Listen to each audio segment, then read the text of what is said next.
à tous, bienvenue pour votre journal hebdomadaire du district de Nyon. Au sommaire de ce 19 septembre, on prendra le rail et la route, plus précisément le Nyon-Saint-Cergue, avec le directeur des TPN, Richard Saug. Direction ensuite l'avenir de Nyon et pour finir en ce mois de septembre, arrêt avec l'association Zoé for Life, rencontre en plateau avec deux mamans, Gaëlle Soliot et Nathalie Guignard.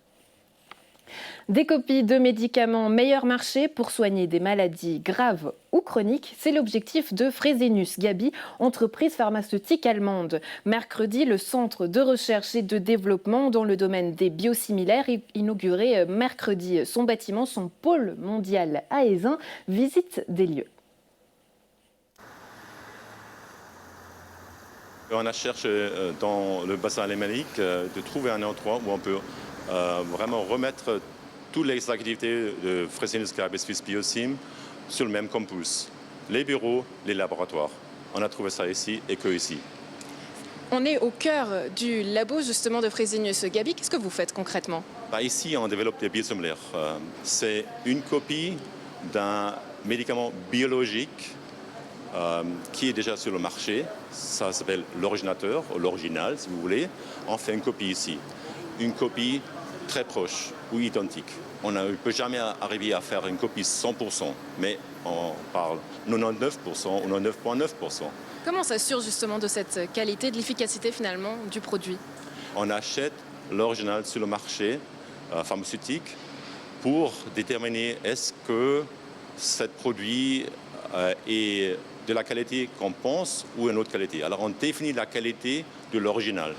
Après, on va produire les cellules qui poussent et produisent le produit même, le médicament. Et là, c'est ici dans les labos ici où on va tester quelle cellule produit la meilleure qualité. Et après ça, on va à grande échelle pour produire le médicament même.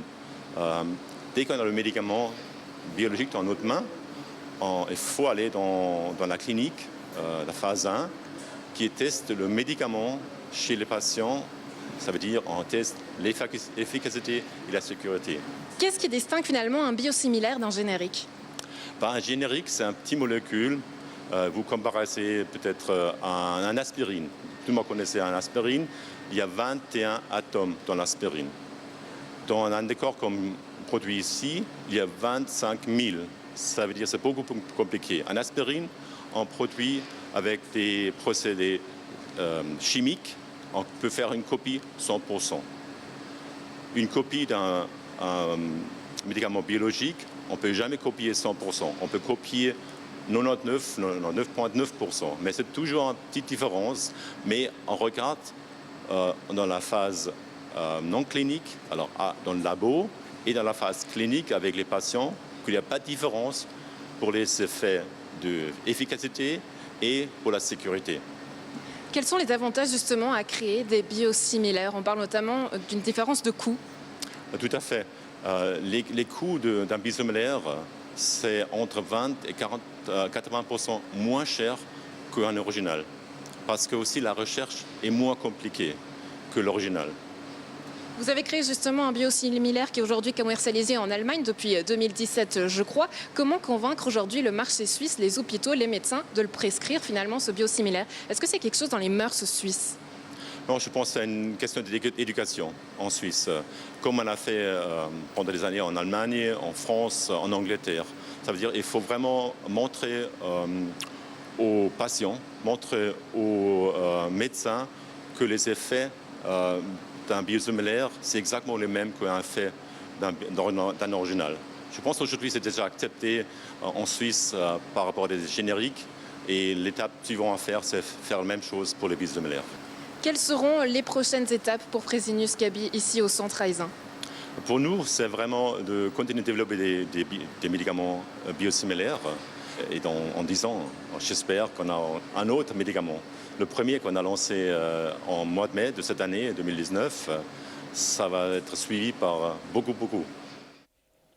Le Nyon-Saint-Cergue et les transports publics de la région lyonnaise ont dévoilé leur stratégie de développement pour ces 10 prochaines années à venir. 300 millions de francs seront consacrés aux investissements pour la plus importante mutation de l'histoire du chemin de fer lyonnais. On en parle avec le directeur Richard Taug. Bonjour. Bonjour. En quelques lignes déjà, est-ce que vous pouvez nous définir les grands axes de développement ? Oui, alors effectivement, donc le Nyon-Saint-Cergue est en train de vivre, y compris les TPN, donc une période très particulière, puisque jamais dans son histoire, la compagnie n'avait pu disposer d'autant de fonds dans ses investissements. Donc les axes, tout d'abord, c'est les investissements en tant que tels, c'est-à-dire vraiment le matériel roulant, les équipements, l'infrastructure, la voie, la ligne de contact, les bâtiments, le dépôt ferroviaire et également des systèmes de sécurité, donc les installations de sécurité et le système de ce qu'on appelle la conduite de la marche des trains. Donc c'est un système spécialisé pour éviter que les trains déraillent, prennent de la survitesse dans les virages. Donc tout ceci va s'étaler sur une dizaine d'années, y compris, j'ai oublié un point très important, la remise à niveau donc des haltes et gares, c'est-à-dire la mise en conformité pour la loi sur les personnes à mobilité réduite, y compris donc améliorer l'accès au quai par le biais de passages sous voie. Donc tout ceci représente un investissement, effectivement, comme vous l'avez dit, sur 10 ans d'environ 300 millions de francs. Un changement qui se fait donc tant à l'interne qu'à l'externe, qui fait finalement une transformation qui fait basculer l'entreprise familiale dans une ère et d'une intégration dans une vision cantonale et fédérale. C'est juste. Alors, en réalité, donc ça, c'est la partie investissement, mais qui a un très fort impact, et ça, c'est le deuxième axe, tel que vous l'avez mentionné tout à l'heure, qui est la partie gouvernance et organisationnelle. Donc, le Nyon-Saint-Cergue, les TPN travaillaient il y a 5 à 10 ans sous un régime un peu familial et une tradition orale qui reposait beaucoup donc, sur la bonne volonté et la persévérance donc, du personnel. Aujourd'hui, donc, vu que les montants en jeu sont très importants, vu qu'on fait partie, je dirais, d'un système qualitatif national. Il y a une base de données nationale, donc un observatoire sur la qualité fournie. Cela nécessite donc de revoir notre manière de travailler. C'est-à-dire, nous travaillons maintenant par processus, nous avons adapté nos structures, nous avons également donc évolué en termes de qualification du personnel. À l'époque, donc tout se basait sur la formation du personnel cheminot, qui était issu du sérail, et aujourd'hui, nous avons des compétences métiers, nous avons des nouveaux métiers comme des informaticiens, comme des ingénieurs spécialisés, comme des personnes spécialisées également donc en controlling, en finance. Vu ces montants, donc le service financier est passé de 2 personnes à 5 personnes, simplement pour donner un peu une idée donc, de l'ampleur. C'est-à-dire qu'on crée des nouveaux métiers pour suivre cette mutation. Exactement. Mais finalement, il y a plusieurs raisons. C'est-à-dire que le contexte finalement économique, environnemental, social influe dans ces changements. C'est-à-dire que vous avez une politique extrêmement volontariste au niveau national. Donc vous avez des fonds. En 2014, donc c'est le FIF qui a été voté, donc le fonds d'infrastructure ferroviaire à coût de 42 milliards, et des milliards se sont encore ajoutés là-dessus. Vous avez en 2017 le fonds Forta, donc ça concernait surtout donc, les infrastructures routières. Et le Nyon-Saint-Cergue, comme petite compagnie de chemin de fer, en bénéficie aussi donc, de ces retombées économiques. Alors c'est extrêmement important dans le sens où si ce sont des fonds fédéraux, il y a aussi une gouvernance fédérale, il y a des normes fédérales qui les accompagnent. Et notamment, je vous ai parlé en matière donc, de qualité, mais également en matière donc, de suivi et d'affectation de ces fonds. Donc je recherche une certaine standardisation. Et le Nyon-Saint-Cergue donc, et les TPN font partie, je dirais, de ce programme de standardisation. Et c'est la raison pour laquelle donc, nous avons des projets, je dirais, communs avec d'autres entreprises de transport pour tendre plus ou moins vers le même résultat. Donc on va y venir justement au TPN d'ici quelques instants, mais on a des images justement numériques de ce Nyon-Saint-Cergue, de ce qui sera finalement les futurs aménagements. Donc on va les voir à l'image, et j'aimerais que vous puissiez nous décrire un petit peu ce qui sera fait. Donc voilà. Donc ici, vous avez des images de synthèse du dépôt ferroviaire et centre administratif de Trélé. Donc le projet lui-même a été déposé en 2013 auprès de l'Office fédéral des transports.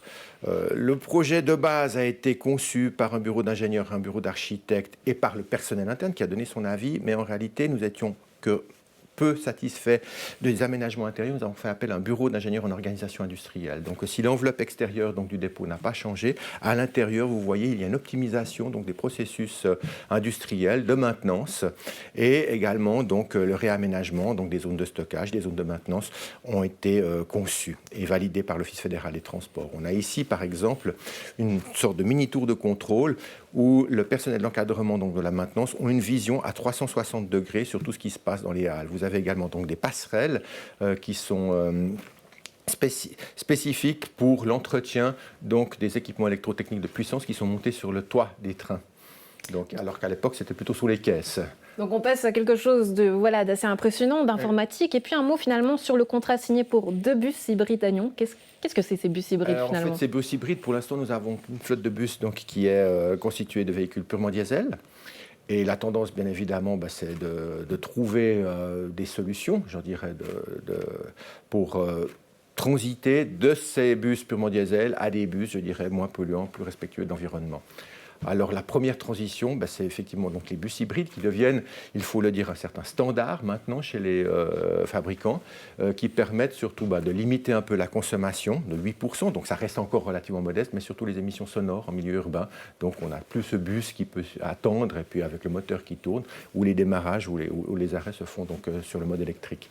Après, bien évidemment, aujourd'hui, les TPN sont un peu à la croisée des chemins, comme beaucoup d'opérateurs se posent la question, est-ce qu'il faut aller de l'avant dans de la propulsion purement électrique, mais ceci donc nécessite des études et puis surtout des capitaux relativement importants parce qu'il y a des infrastructures à la clé qui sont conséquentes. Justement, parlons de ces enveloppes financières, 300 millions de francs, oui. Des montants que la compagnie n'avait jusqu'ici jamais gérés, donc là aussi il a fallu s'adapter. Alors il a fallu s'adapter. On sait par exemple qu'il y a une dizaine d'années, on gérait pour les budgets d'exploitation des 2 sociétés plus un petit peu d'investissement, environ un peu plus de 20 millions de francs par année. Et aujourd'hui, sous gestion, c'est-à-dire l'exploitation, mais y compris les investissements, on tend plutôt vers 50 millions. Et demain, c'est-à-dire dans 2-3 ans, ce sera 60 millions par année jusqu'en 2030. Donc effectivement, vous avez un triplement finalement donc, de la masse budgétaire que vous devez gérer par année, ce qui est énorme. Il a fallu s'adapter, adapter les structures en interne par rapport à ça. Justement, tout revoir, tout repenser. J'imagine oui. Quand on a une expérience de plus de 20 ans, ce n'est pas une valise en carton, c'est une valise en porcelaine. Donc j'imagine, est-ce que ça vous a donné le tournis personnellement, tous ces changements ? Le tournis, pas vraiment, mais des périodes quand même de difficulté parce que en général, on essaie de piloter le changement sur des axes bien particuliers. On n'essaie pas de tout embrasser en même temps. Or, c'est clair que pour les transports publics et des petites sociétés comme la nôtre, elles ont été un petit peu les parents pauvres ces dernières années par rapport aux grosses sociétés. Donc, finalement, les investissements étaient relativement modestes. Donc, il n'y avait pas de grosses modifications. Il y a eu un décalage entre la progression, je dirais, qu'on pouvait trouver en termes de matière organisationnelle et de fonctionnement dans le privé au niveau de ces entreprises. Et maintenant, vu les fonds qui sont accordés, vu quand même les demandes de l'État qui sont là pour garantir la bonne utilisation de ces fonds et la bonne organisation du travail, eh bien, en très peu de temps, ces sociétés, comme l'Union Saint-Cercle, doivent se mettre à niveau, voire dépasser le standard actuel. Or, c'est clair que c'est un coût extrêmement violent au sein des entreprises et c'est assez délicat, disons, à gérer. Premier coup de pioche donc cet automne à la construction du nouveau dépôt et centre administratif à Las. En termes de calendrier, justement, est-ce que vous avez peut-être les grandes lignes de ce qui sera fait prochainement, qu'on pourra voir en tant que public ? Oui. Alors, effectivement, donc, le permis de construire a été délivré en juillet 2017, mais les autorisations donc, d'engager les fonds par l'Office fédéral des transports ont été données simplement en juillet de cette année, donc 2019. Donc 2 ans se sont écoulés et le premier coup de pioche vient d'être donné. C'est juste. Il faut compter 2 ans de travaux. Donc les terrassements proprement dit, avec les mouvements de terre, etc., vont démarrer en octobre. Et puis l'emménagement est prévu au début donc, de 2022. Donc le bâtiment sera terminé, le champ de voies aussi, pour fin 2021, emménagement 2022. C'est clair que cet emménagement donc, se fera progressivement, d'abord les ateliers, ensuite l'administration. Et tout semble bien précis, Richard Tsaug. Merci d'avoir été avec nous et bonne suite. Merci beaucoup. Quel avenir pour Nyon et ses 30 000 habitants ? Le parti indépendant nyonnais organisait la semaine passée son grand débat bisannuel. L'objectif, questionner le développement démographique de la ville-centre du district, puisque d'ici 2035, Nyon devrait compter 30 000 habitants. Le résumé de la soirée avec Florian Cavalieri. Jeudi dernier, le parti indépendant nyonnais organisait son traditionnel débat public bisannuel. Un débat dédié cette année à l'évolution démographique de Nyon et le cap des 30 000 habitants que la ville-centre du district devrait atteindre d'ici une quinzaine d'années. C'est la qualité de vie à Nyon qui est au centre de nos préoccupations. Et tous les 2 ans à peu près, on organise un débat sur un sujet qu'on estime être pertinent par rapport à son impact sur la vie des Nyonnaises et des Nyonnais. Et pour brosser ce tableau de l'horizon 2035, 4 experts et responsables politiques, dont Roxane Faro-Linares, municipale nyonnaise en charge de la mobilité. Finalement, c'est ça, c'est le terme accompagnement qui est le principal dans ce débat-là. C'est-à-dire que accueillir vos habitants, c'est bien, mais il faut offrir les infrastructures qui vont avec, effectivement en termes de mobilité, mais aussi en termes d'école, de sécurité. Mais aussi le chef du service du développement territorial de l'État de Vaud et la chef de projet du Grand Genève de région de Nyon, ainsi que le professeur d'université Philippe Vaner, un démographe pour qui Nyon possède d'énormes qualités. C'est une ville jeune. Ça, c'est une caractéristique qu'on oublie souvent. C'est une ville qui est très multiculturelle, avec 40% d'étrangers, et probablement encore plus de personnes qui ont une origine migratoire. Et puis, c'est une ville qui est dynamique économiquement, qui attire aussi des populations atypiques, dans le sens où c'est des populations qui sont plutôt hautement qualifiées. Donc, c'est une ville qui est assez intéressante, où tout se passe plutôt bien. En tout cas, qui a tous les atouts pour que ça se passe bien dans ces prochaines années. Un développement qui passera forcément par la mobilité, le développement d'infrastructures comme la RDU, cette fameuse route de distribution urbaine dont Prangin ne veut pourtant plus. Concernant la route de distribution urbaine, la municipalité de Nyon le dit et le redit, nous tenons à pouvoir développer cette nouvelle infrastructure. C'est la seule nouvelle infrastructure que nous pouvons développer éventuellement sur notre territoire. Elle est attendue par les Nyonnais, donc nous espérons que nous trouverons un certain écho auprès du canton. Et la mobilité dite douce et collective. En fait, dans la mobilité, vous avez plusieurs axes. Vous avez effectivement les axes des infrastructures, alors des passerelles mode doux, optimisation des carrefours, requalification d'axes routiers. Et puis, vous avez d'autres moyens à disposition qui, ceux-là, sont beaucoup moins coûteux et qui encouragent les citoyens à modifier leurs habitudes de déplacement. Ce débat a donc donné du grain à moudre au parti indépendant, lui qui compte bien l'utiliser comme une boîte à idées. Le résultat du débat nous permettra aussi d'identifier des éléments d'un programme politique pour la suite, parce que nous nous intéressons à la vie, comme j'avais dit en ouverture, des Nyonnaises et des Nyonnais, et ça va nous permettre d'identifier des sujets qu'on peut développer au conseil communal, par exemple, sous forme d'interpellation, postulat ou motion. En quelque sorte, une forme de démarche participative pour ce parti fondé à Nyon au début des années 50. Une chanson pour les enfants atteints du cancer, mais surtout pour la vie. Depuis le 1er septembre, début du mois international de sensibilisation au cancer, 3 mamans ont lancé la chanson Zoé pour la vie. Je vous propose de découvrir un extrait et on en parle tout de suite après en plateau. Si j'étais là, je te dirais, moi quand je serai grande, tu sais, je voudrais être infirmière et avec mes talons, je serais fière, mais je suis plus là. Et dis-moi, c'est quoi ton rêve à toi? Mais je suis plus là. Et dis-moi, c'est quoi ton rêve à toi? Gaëlle Soliot, Nathalie Guignard, merci d'être avec nous. Bonjour. Bonjour. Vous êtes justement les auteurs de cette chanson. Nathalie, vous êtes l'auteur de l'ouvrage La leçon de Zoé, qui a ensuite donné le nom à l'association de soutien Zoé for Life, mais aussi à la chanson Zoé pour la vie. Zoé, c'est l'histoire de votre petite fille, mais aussi l'histoire de beaucoup d'enfants. Oui, tout à fait. C'est vrai que notre histoire, on l'a vécue pendant 5 ans avec notre fille malade. Elle est décédée en 2013.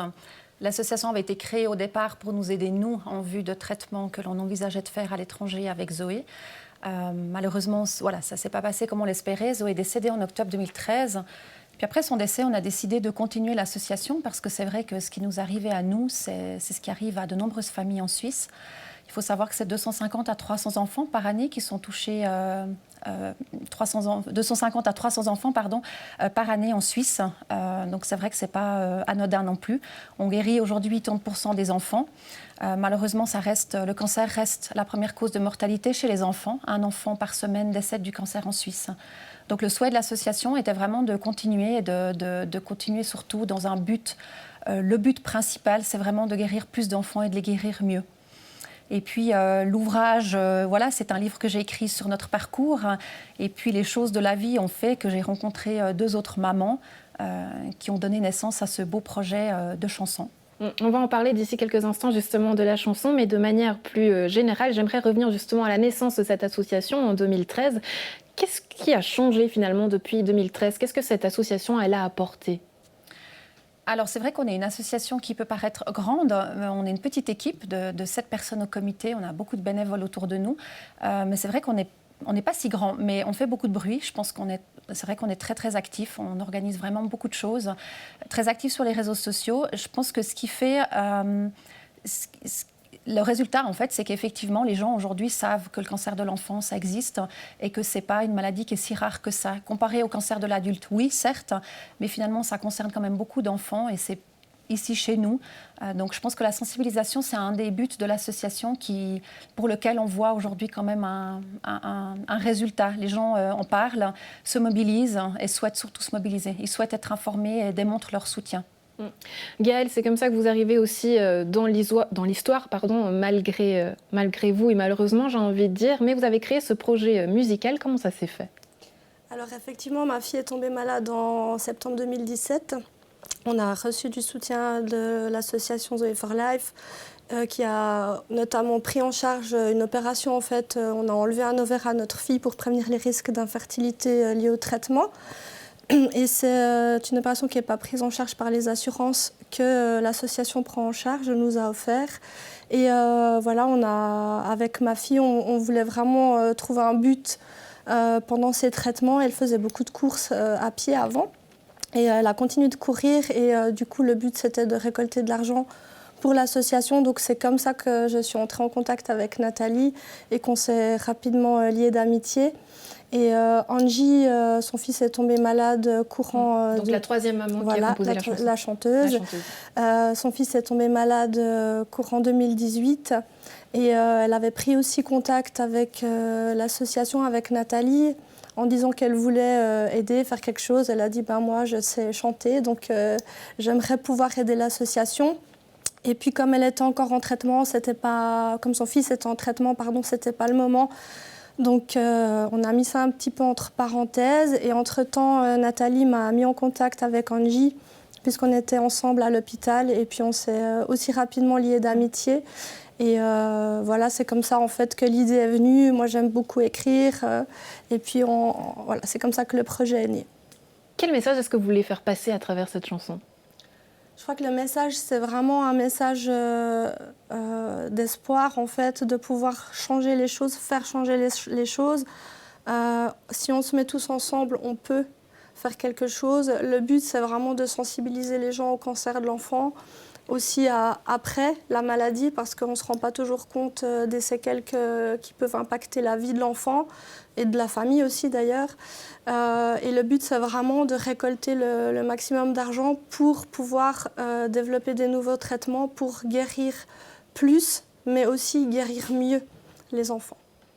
À la maison, si vous voulez acquérir le CD ou les clés USB pour obtenir la chanson, évidemment, ou soutenir l'association, vous aurez d'ailleurs l'occasion de revoir le clip sur notre chaîne et l'occasion aussi de se rassembler autour d'une journée à Rolle pour la 4e édition du Day for Life. Est-ce que vous pouvez nous en dire un petit mot, Nathalie ?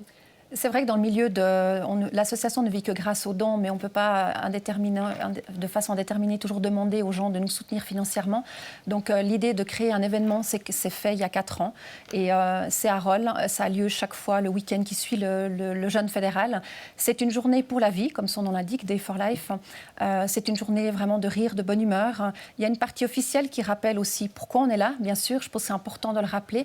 Mais ça permet surtout à toutes les personnes qui souhaitent démontrer leur soutien, leur solidarité solidarité de venir à cette journée. C'est vraiment ouvert à tout le monde, c'est gratuit. Et puis, c'est une façon de démontrer leur soutien, de venir à notre rencontre et puis nous, d'être là pour répondre à leurs différentes questions, d'être proche de ceux qui veulent nous soutenir, en fait. C'est une manière aussi, j'imagine, de casser une barrière, parce que parfois, voilà, quand on n'a pas vécu la maladie, quand ça ne fait pas partie de notre quotidien, on a parfois peur d'aller à la rencontre de vous, j'ai envie de dire. Donc finalement, est-ce que vous avez l'impression que ces journées, elles permettent ces échanges-là ? Oui, tout à fait. C'est vrai que c'est vraiment une journée elle n'est pas destinée aux familles qui ont un enfant malade, bien que, bien sûr, elles sont les bienvenues et il y a toujours des familles qui viennent. Mais je dirais qu'elle est vraiment destinée au tout public qui n'a pas forcément connaissance de ce que c'est d'avoir un enfant malade. Donc c'est vrai que ça démontre aussi peut-être de venir à notre rencontre et de voir que là, au milieu, il y a la vie, ce bien précieux finalement que souvent on oublie. Et voilà, les enfants, dès qu'ils sont un tout petit peu mieux à l'hôpital, tout ce qu'ils veulent, c'est sauter, courir, s'amuser, sortir. Donc, c'était l'objectif de cette journée, vraiment une journée sur le rire, l'amusement. Parce qu'on parle d'un sujet difficile, donc c'est vraiment une journée de solidarité pour la vie.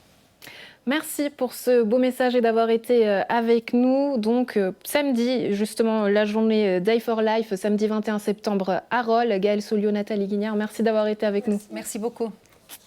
Police Nyon Région souffle sa 5e bougie, un anniversaire qui célèbre l'union avec les communes de Prangin et de Grand-Pré-Séligny en 2014. Samedi 21 septembre, la population est conviée entre 10h et 14h30 à la rue des Marchandises à Nyon. Au programme, plusieurs animations, rencontres avec des chiens policiers, mais aussi démonstrations des tactiques d'intervention, de jeux ou de réalité virtuelle.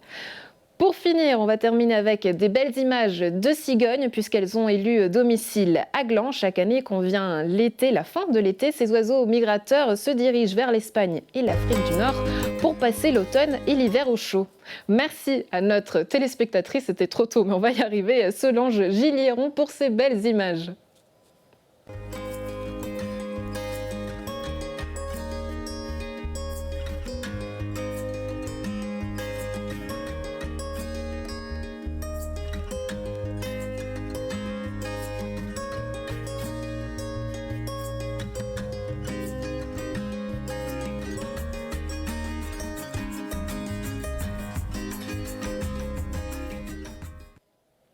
Merci d'avoir été avec nous. Bonne suite de programmes sur Nyon Région Télévision. On se retrouve la semaine prochaine.